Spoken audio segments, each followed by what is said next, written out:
This week, we are flipping the script, where I am sharing with you interviews that I gave on other channels, on other podcasts. And usually, yes, I'm the one that's asking questions or doing solo episode, but when somebody else asks you a question, there's something really special that gets created. Like you talk from more and more from your heart, more and more from your soul, and less from your head. So you actually let the other person guide you into this conversation.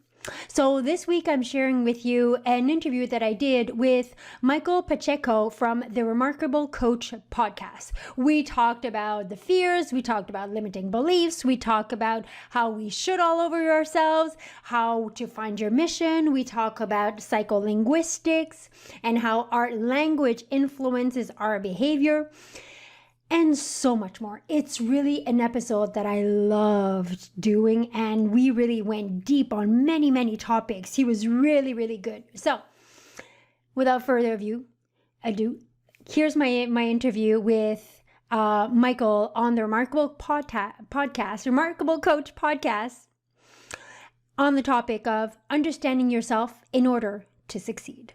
All right. Hey, everyone. Thank you for joining us on another episode of the Remarkable Coach podcast. I'm joined today by Sarah Gilbert. Sarah is an award-winning business strategist and mindset coach. She helps service-based entrepreneurs grow their business in their way. Sarah Gilbert, welcome to the podcast. Thank you so much for the invitation, Michael. Yeah, I'm excited to have you here and chat about all of the things. To kind of kick it off, why don't you just tell us a little bit about yourself and exactly what it is you do? From as long as I remember, I've always been a challenger. So, challenging the status quo of things are supposed to be like this in life and you're supposed to follow this path. And so as long as I could remember, I was a challenger. So today I actually challenge people to think outside the box, meaning to challenge their belief, to challenge the status quo. And that's what really mean when I say, make a difference their way, to stop listening of this is what you're supposed to do or what I should be doing, or this is the path and it can only be this way, and really design it. And really not shock, but I really challenge my clients' beliefs so they can live really the life that they want under their terms. So I call them like under their rules. And that's really my purpose. So that's what I do. I like it. You mentioned the word design in there. Is it like a lifestyle design kind of thing, or is it different? It's in every aspect. So just before our call, is funny because I serve service-based entrepreneurs. And just before our call, I was talking with one of my clients who is a tax specialist, but like a high-end tax specialist. And I remember when we started working together, it was like, Sarah, you don't understand. I'm in a business where you have to take every client. You have to say yes to everything. You have to. And I'm like, you don't have anything. You don't have to anything in life. You get to choose. You get to choose how you want to run your business. You get to choose the type of clients that you want to have. You get to choose if you want to finish at 4 or at 7. You get to choose the whole thing. You need to decide. So yes, it comes with lifestyle, but it also comes with what difference do you want to make? Because our businesses are really the purpose of the business is our life purpose. So it's like, how do you want to make a difference in the world around you with that vehicle, which is your business? And that's really what people are buying from you, is that transformation. So you get to decide how you're going to structure it and what are the rules of the game that you want to have. Because at the end of the day, when this is all done, my goal is that there's nothing going to be left. Like I've gave it everything I've got. And I want my clients to say, I've given everything I got. And so it does sometimes come into the lifestyle, but it has also in all the design of the business you want to create. Sure. What sorts of things do you find people struggling with? Just listening to societal norms, that sort of thing? Or does it go more Well, personal than that, or? a lot of people, I think where I challenge them is in the beliefs. So they want to change a behavior without understanding the belief that's at the root of that behavior. So let me give Mhm. you an example. I have a client who wants to do videos, but she knows how to do it. She knows the structure, she knows the technology, she knows everything, but she's still not doing it. Mhm. And then she's, like wondering, why am I not doing this? Why am I procrastinating? Whatnot? And we had to dig into what's the belief around that. And the Mhm. belief always comes around judgment, rejection. It always Mhm. comes around that. And until I'm not conscious about the belief, I'm never going to be able to change a behavior. Mhm. So once we realize that everything around that we've created as a life is totally aligned with the beliefs that we have, then we get to actually bring into consciousness and bring awareness to what is the belief that I have towards that thing, and then Mhm. I can do something about it. So Yeah. one of the big challenges that people don't understand, people don't know their beliefs. Mhm. They really don't know. And the belief is what driving every one of our behaviors. Mhm. And that's the fascinating part. I'm smiling throughout this because I can relate. Just, it can be video, it can be whatever, creating some kind of content, knowing that you should be doing something, knowing that you can do it and that you can do it damn well, and still not doing it for some reason. What are some of the reasons that you've found, subconscious, subliminal, whatever, like why do people block themselves? Well, if when we understand how the brain works, it clarifies a lot of things. So the brain's purpose is to keep us alive, which means its comfort zone. Hmm. And so the brain's purpose is always look to see if there's a threat because it wants to keep us alive. So the biggest fear is death. So now, if we put a layer around that, then there's rejection. Because obviously, if I'm rejected from my tribe, then I might be eaten by a saber-toothed tiger, which sounds silly when we say it, but the brain still works like that.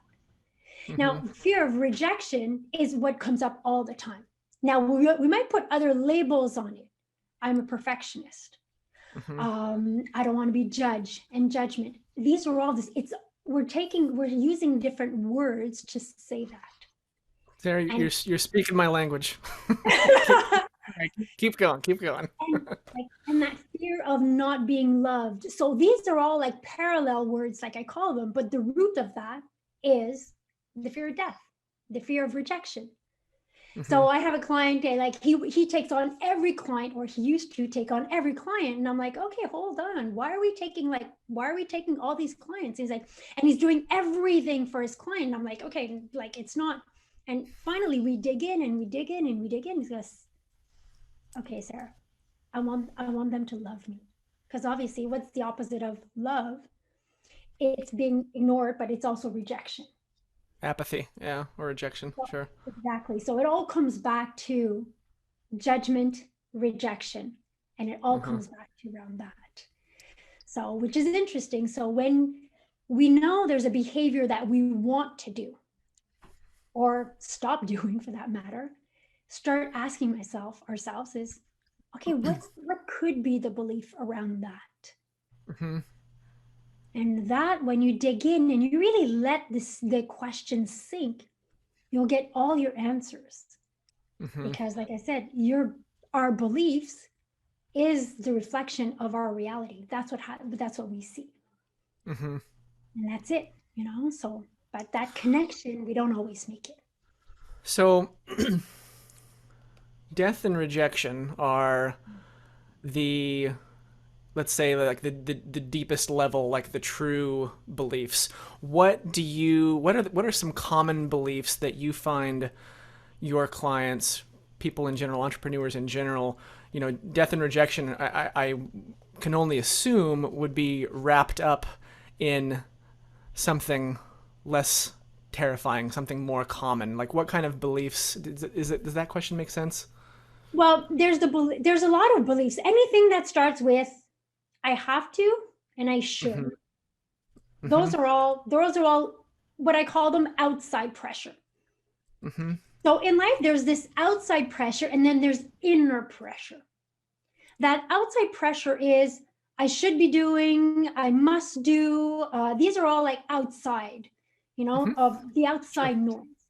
And what happens is that there's so much of it that we tend to go like this because, oh, Mm-hmm. this person is doing this, so I should be doing that as well. And this person is doing that, and we should all over ourselves, right? And we forget to nourish that internal pressure. Mm-hmm. That internal pressure is what's a difference do I want to make? Who do I Mm-hmm. want to serve? How do I want to leave a mark? That contribution and that what is the thing that I want to contribute, which is something bigger than ourselves. Mm-hmm. But what is that different, that driving force? So we keep on listening to the outside noise, but we forget that where we should be really focusing is that inside voice. Mm-hmm. And once I listen to that, the must and the should and whatever, we pay less attention to them. Mm-hmm. So when we start paying attention to, how we talk, because one of my expertise is on psycholinguistic. It's understanding the power of the words that we use, how they influence our behavior and other people's behavior. And if I say, I'm a perfectionist, that is such a huge excuse or a huge nice way to say, I'm afraid of rejection. Mm-hmm. Well, then I am putting myself in a limiting belief. I'm afraid of judgment is another one that we'll say. So, or, like it's always been done like this. That's how our industry work. Mm-hmm. Those are all beliefs that we will name, things that we will say that actually hide those beliefs that we have, those limiting beliefs that we have. Does that make Mm-hmm. sense? Yep. Completely. Completely. So, okay. Um, the inner pressure, the inner voice, Mm. understanding, paying attention to, listening to that will help block out some of the external stuff. Not everyone comes into the world, um, with a cause, with a purpose, with a purpose that they know, right?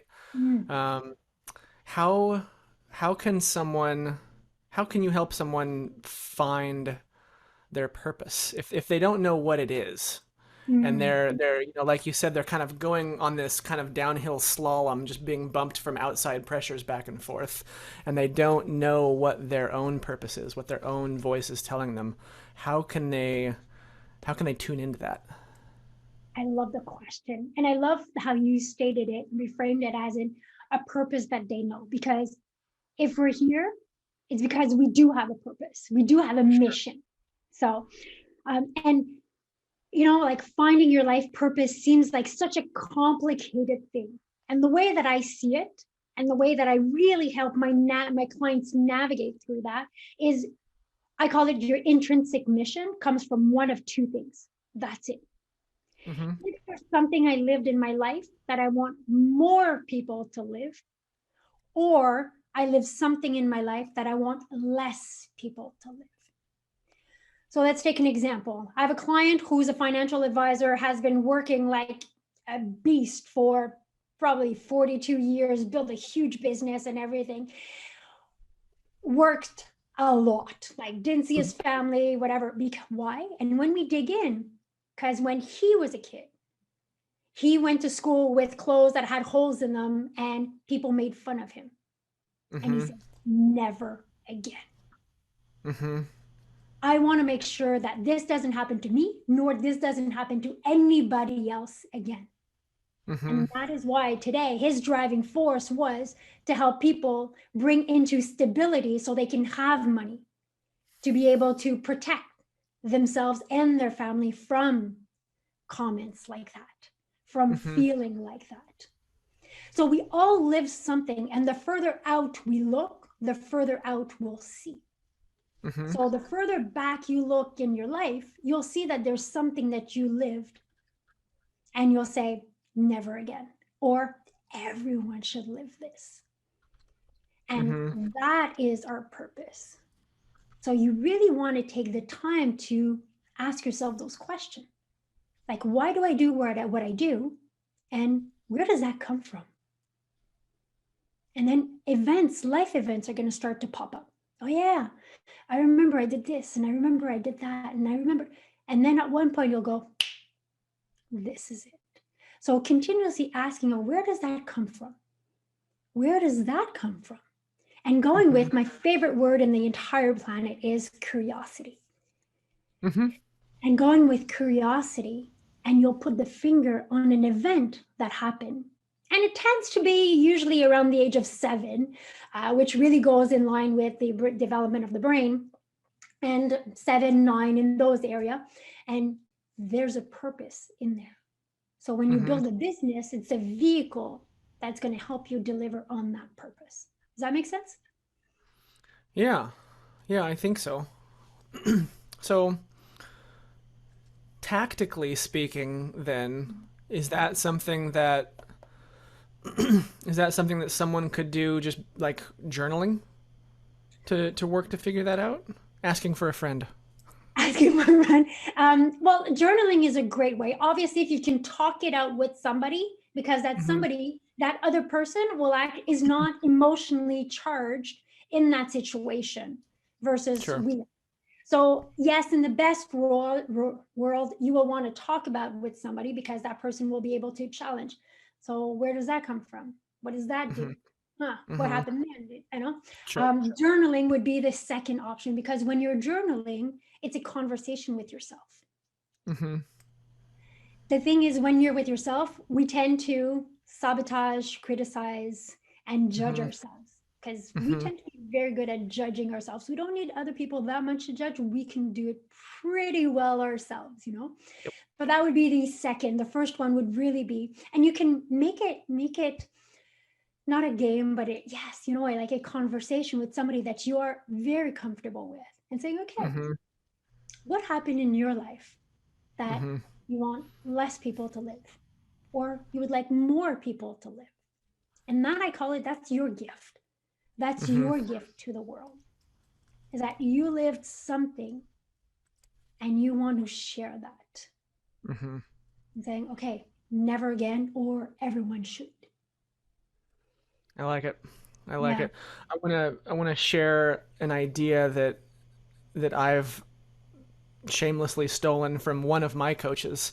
When you're journaling by yourself to try to get to some difficult answers, right? To dig into the tough stuff. Something that helps, that works for me, again, that I got from my coach, is to literally put on my Indiana Jones hat.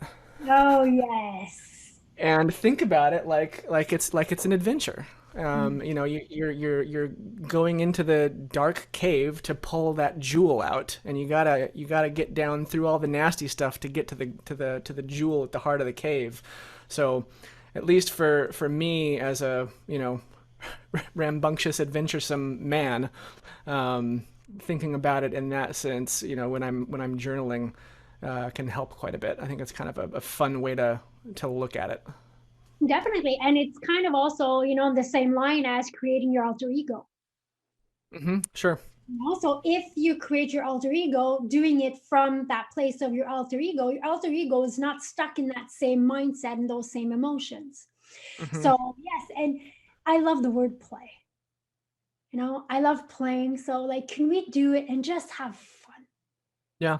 We tend to make things so seriously and so in our heads. Let's just have fun, because so fear and pleasure do not live in the same, they don't coexist. So if there's fear, there's no pleasure. And if there's pleasure is the antidote to fear. So can I have fun with this? Can I go with curiosity and say, hey, and removes the judgment out of it and say, let's just explore. And just have fun, because we know that it's in that fun that the best ideas come, the best solutions come. That's where all the creativity, that's where magic happens. So And with that fun, it actually reconnects us with our body. Mm-hmm. So if we look at how we work, we have our brain, which is the intellectual one, but our biggest memory is our body memory. Mm-hmm. So 80% of the information moves from body to mind. Only 20% of the information goes from mind to body. Mm-hmm. Okay. So reconnecting and seeing where's the answer coming from. If it's coming from my head, it's not the right place. Mm-hmm. So how can I go back into my body memory? You know, like, and people sometimes don't understand when we talk about body memory. And I'm like, you know what? Have you ever sat in, or somebody asked you your password for your computer, and you're like, I have no idea. Move. I gotta do it. I gotta pretend to type it, and then I can tell you what And it then, is. Yeah. and then you get it. That is body memory. So our biggest memory is actually in our body. Mm-hmm. So when you're doing the exercise, bringing play actually gets you out of your head and brings you back in your body. Mm-hmm. And that's really where the magic happens. So when we're looking for answers, asking ourselves, where does the answer come from? Does it come from my head or does it come from my body? We all Mm-hmm. know that the best answers come from our bodies. So that's Mm-hmm. where we say like the gut instinct. Yeah. There is such a thing, you know? I remember, I think it was Unlimited Power, Tony Robbins' first book. He says that psychology follows physiology. So if you're feeling like crap, if you can just stand up and do some jumping jacks, get your physiology moving, then your psychology will be able to follow that better. Yeah, and it really goes, the latest science and neuroscience actually state that it goes both ways. Okay. Yeah.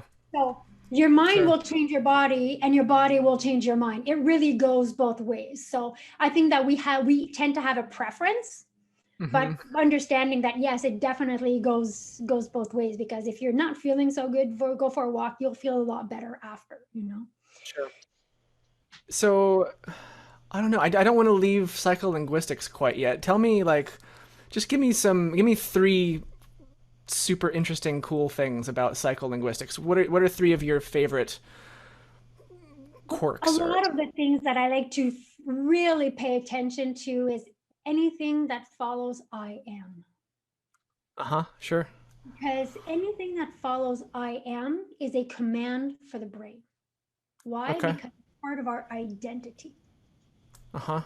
So our brain will always do whatever it needs to do to stay aligned with the identity that we have. So if Uh-huh. we take an example, somebody that says, I'm a smoker versus somebody who says, I smoke, which one do you think is going to have a harder time stop smoking? Right. One of Exactly. them, yeah. One of them is an action and the other's an identity. Exactly. Totally. So if I say, well, I'm a procrastinator, your wish is my command. Mm-hmm. So I pay a lot of attention to when people talk of what are their I am statements, Mm-hmm. because that is the identity that they're giving themselves. So I'm a procrastinator, I'm a perfectionist, I'm whatever is, the I am is a command for a brain. Mm-hmm. Um, I should. And I'm like, okay, should is an outside pressure. Mm-hmm. Do you want or not? What do you Mm-hmm. want? Um, I have to. That again, it's like these are pressure, external pressures that Mm-hmm. I'm taking in. So I have to do this, I have to do that. And I keep on saying, we don't have to do anything in life. I get to. That's I was just gonna say at Boxer at my company, we only say we get to do something. No one ever has to do anything. That's it, you know? Yeah. Um, and these are all small words that obviously will derail your behavior.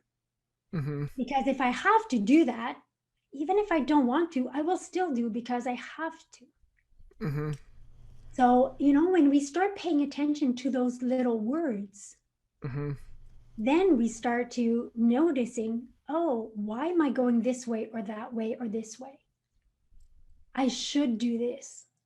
Mm-hmm. Do you want to do it or do you don't want to do it? Mm-hmm. You know, When we use negative sentences, the brain doesn't understand the negative. Because if you tell me a negative sentence, the brain needs to do and then undo. So if I tell my daughter, don't drop your glass of orange juice, well, I'll count to 3, the glass of orange juice is spilled, because the brain has to see it drop and then undo it. By then, the glass of orange juice is spilled out. Dropping the orange juice built into the sentence. Yeah. Exactly. So it's like, how can I really change my sentences? Another one that I like is the word but. So the word but in a sentence actually cuts the sentence in half. So let's say I'm a manager and I see one of my employees saying, what you did was really interesting, but maybe next time we could do it differently. The first part of the sentence, the Say brain and yeah. And at the same time, and we see these sentences, we hear those sentences where we talk with our team, we talk with client. So, these are small words. It doesn't mean to not say but anymore. It means be conscious of where you're going to say it. Sure. Because there are some times that I want to cut off that first part of the sentence. So psycholinguistic is all about understanding those words, understanding human patterns that people have as well. So we have people who are moving towards, people who are moving away. So some people are going towards goals, some people want to move away from goals. Understanding which pattern I have helps me also understand which pattern the other person has and enter their style, talk to them in their language. And these are the details where when we see conflicts, it's very often just communication styles that are different. And our role is to get clarity on that. Interesting. That's cool stuff. I like it. So let's switch gears a little bit. Tell us a little bit about what got you into coaching. What got you excited to be a coach? Why coaching? Well, that was not the career path. First, it was to be a psychologist, and then it was to be a kindergarten teacher. So now it's kind of a mix of both that I do. But really, I was in corporate doing business development and everything. And at one point I was like, you know what, there's got to be a better way than how we do this. So when I actually launched my business over a decade ago, it was more on a business consulting framework. And what really got me more into a coaching moment is I was having this meeting with a client for like their marketing strategy, and they're super excited. They're like, awesome, Sarah, this is exactly what we need. We're going to do it. And like really nice words. The problem is it was the third time we're having the same meeting. And I'm like, there's something I didn't get. And this is where I went back and got double certification in coaching and whatnot to be able to understand human behavior. Because it doesn't matter the plan, the strategy, the service, the product that you offer. If you can't understand the human behavior that's behind that. And I've always had this need to help people. Like I was the one who was doing all kinds of fundraising and sold all kinds of stuff when I was a kid, like did a petition for belugas, and I've never even saw a beluga in my life. But that desire to help, like I call it the Mother Teresa gene. I was definitely born with it, Yeah. Nice. Yeah. Right on. Who are your clients? You mentioned service-based entrepreneurs, but tell us more about who your clients are. So service-based entrepreneurs, in the terms of the business, is their service, their expertise. So I have a lot of financial advisors, a lot of tax advisors, lawyers, and other coaches. And what really makes it interesting for me, fascinating, versus working with a service-based entrepreneur versus a entrepreneur that sells this, is that you really need to understand both human aspects. The entrepreneur needs to understand his clients. Because when you're a service-based entrepreneur, a lot of people think that they're selling themselves. And that's where it plays in their head. Because if a client doesn't take the recommendation, the service, they take it like a personal rejection. It's Mm-hmm. not they didn't want this thing, is that they didn't want me. Mm-hmm.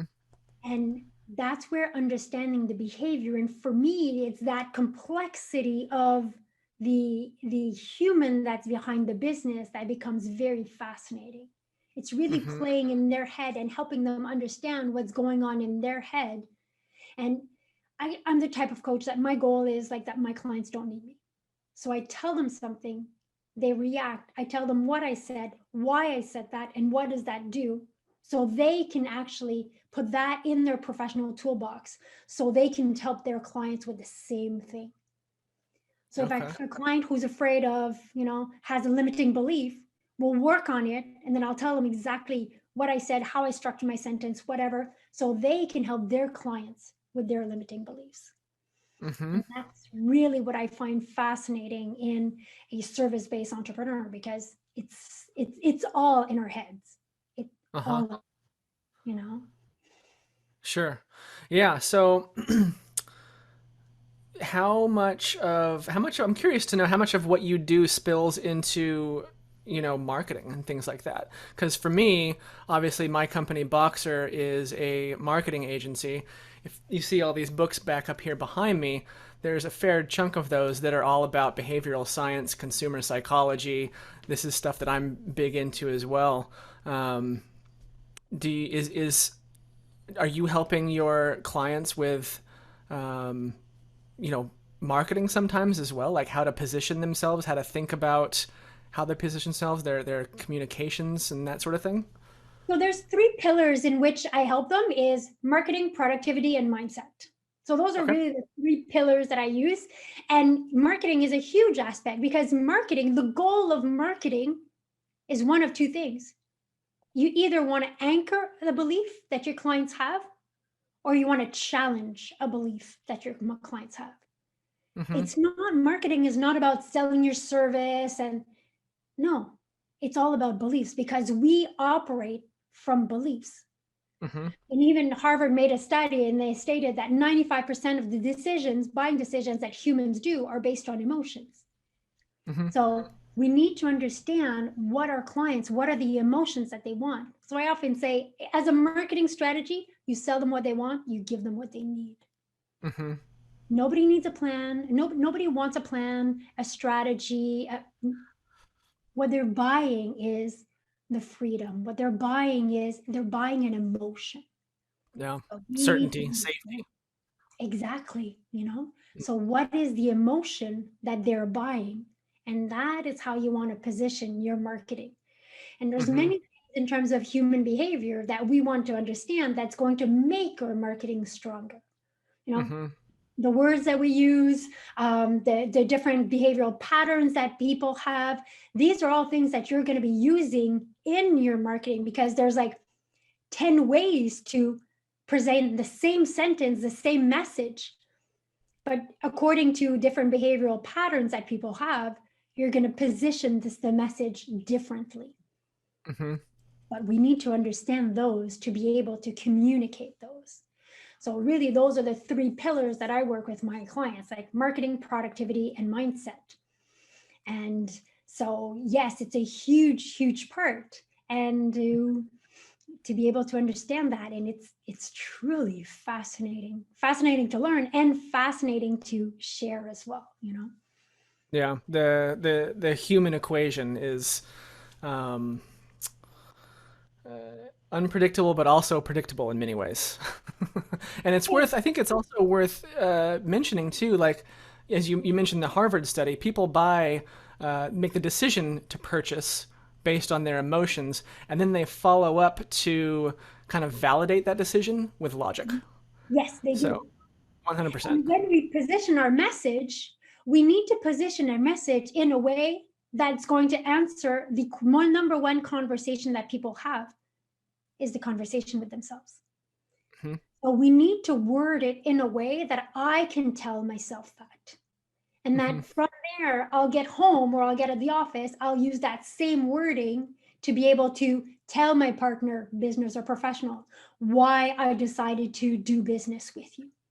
Hmm. So it's not rare that you're going to see me in social media and the post starts with, Sarah, Mm-hmm. how do I do this? Why? Because I'm putting this sentence in your mouth. Right. Because I know that's a pain point. I know that's a conversation you're having with yourself. Mm-hmm. We want to get into that conversation. So as an entrepreneur, it requires knowing our clients way above the simple demographic. Mm-hmm. And that's where sometimes we forget to do that part, Mm-hmm. you know? Yeah. That's that's great. It reminds me there's a there's a musician. Her name, she goes by Adrian Buckaroo Girl, and she's a Western singer-songwriter. And every she has a little bit of a cult following, I think. And one of the reasons she's so popular is because her marketing is so excellent. Every social media post that she writes, it feels like a diary entry. It starts out, "Dear Cowgirl," and then she goes on and just says something that really, like, just it resonates with her tribe, with her crew, with her people, with her gals. Yes. And it comes, and now you see that one ties in also with the power of storytelling. Mm-hmm. The brain works in image first, in words second. Mm-hmm. So if you're writing a Dear Cowgirl, I see myself Mm-hmm. as the cowgirl. Yep. And people remember the story, not the information. So Mm-hmm. I often say, like in our marketing, look at everything that's around you. Mm-hmm. Everything that's around you, if you look at it properly, if you take the time, you'll see that there's something tied into the message you want to communicate. So, I often share a story that a few weeks ago I was at the store and the clerk they dropped blueberries, and everyone of the staff was just so busy picking up the blueberries that nobody went and picked up another basket of blueberries for the client. Somebody just said, "Ma'am, go and get another one." And I'm standing there like, that's interesting. Missed an opportunity. This business put in business efficiency more important than client experience. Mm-hmm. What has to do with what I work with my clients is, what's the client experience that you can offer. Mm-hmm. But if I don't pay attention to what's going around me and saying, how does that link with my message, then I've got a marketing opportunity that's lost. Mm-hmm. So your best marketing is really in everyday life, and bringing that story and saying, okay, what's the underlying message that I want to share in there that is tied in with what I do, how I help. Mm-hmm. Mm-hmm. And so, yes, blending in marketing strategy, like in your marketing strategy, storytelling is super, super powerful, because it just takes the brain from a world of probability to a world of possibility. Yeah. There's the classic Seth Godin book, "All Marketers Are Storytellers." Oh, It's yeah, it's a great book. You should check it out if you haven't read it. It's a good one.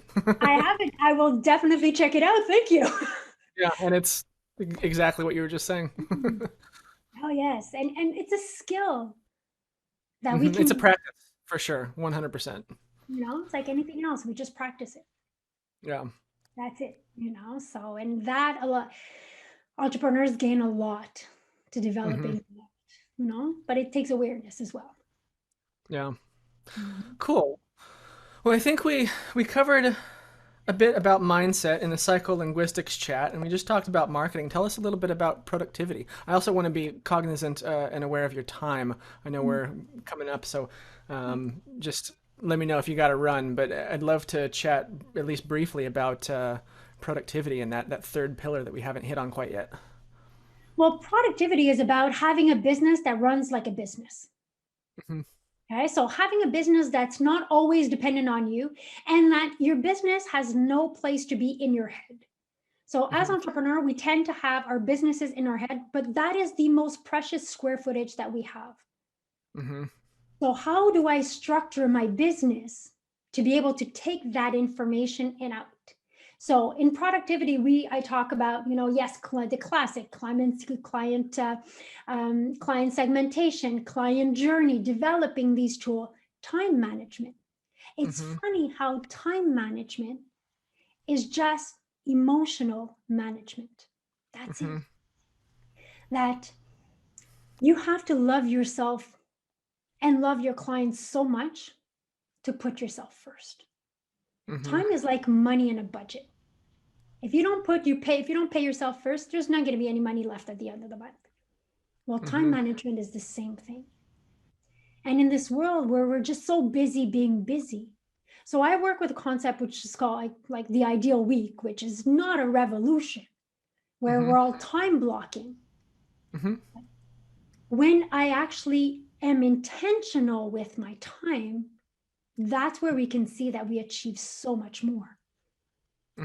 That's where, like time is not something that we have, it is something that we create. So Interesting way of looking at it. People put so much pressure on themselves on, oh, I have to, answer all emails right now. I have to answer every call right now. You know what? The death rate for an unanswered email is officially 0%. So it's okay if you answer to the email, if you take your emails twice a day. Nobody's going to die.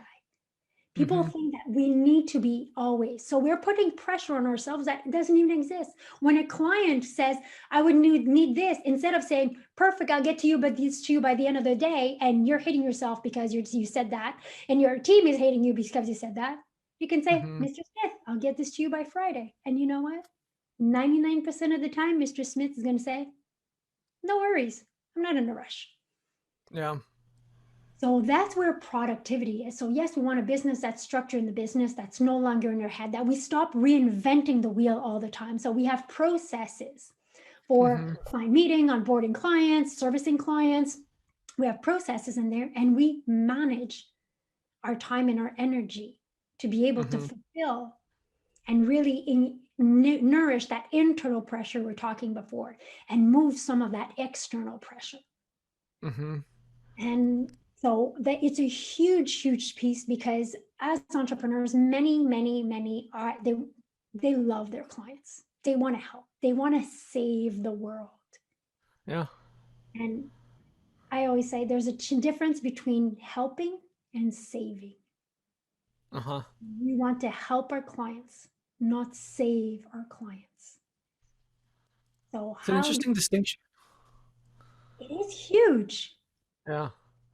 Because helping someone, if let's say somebody refers me a client who's not my ideal client, when I'm not aware, I will take it, because I don't have anything to, I don't know what to do, so I'll take that client, even if it's not my ideal client.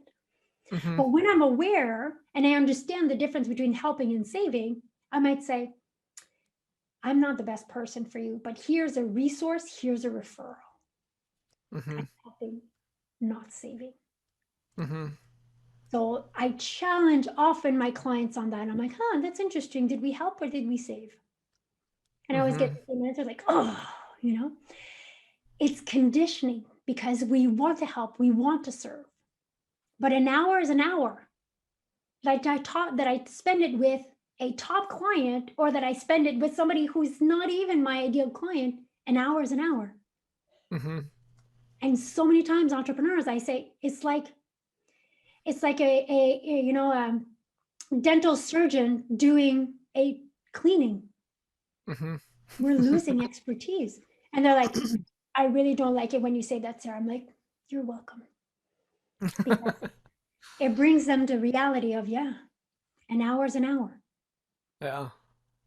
So the productivity when we are entrepreneurs is time is the only thing we've got. Right. So let's be intentional with it. It's interesting to think about, the saying that I've heard a number of times in various groups is that, we all have the same 24 hours in a day that Elon Musk has. It's true. And it's like, if you've got 1 hour and you can do A, B, or C, which one's gonna give you the most power to do what you're here to do? Yeah, and so our goal in terms of productivity is to spend 80% of our time in our zone of genius. That's the goal. And often as entrepreneurs, and sometimes I get caught up in that one too, we end up being very expensive assistants. Yeah, definitely. So it's an hour is an hour. You get to Hmm. pick where you're going to put it. Yeah. So productivity is a huge one to not just for our time, but for our fulfillment. Yeah. And that's it. That's great, Sarah. Is there anything that you would like to chat about that we haven't touched upon yet? No, I think we've covered good grounds. I think we could have continued talking for like oh, on these pillars, but I think if people take the awareness of their mindset, of their inner chatter, awareness of the goals of marketing is just to anchor beliefs, challenge belief, and being aware that an hour is an hour. Hmm. Then just that awareness is going to make a huge difference in their Hmm. life. Good stuff. Sarah Gilbert, thank you so much for joining us on The Remarkable Coach. Thank you so much for having me. Cheers. See you soon. Yes.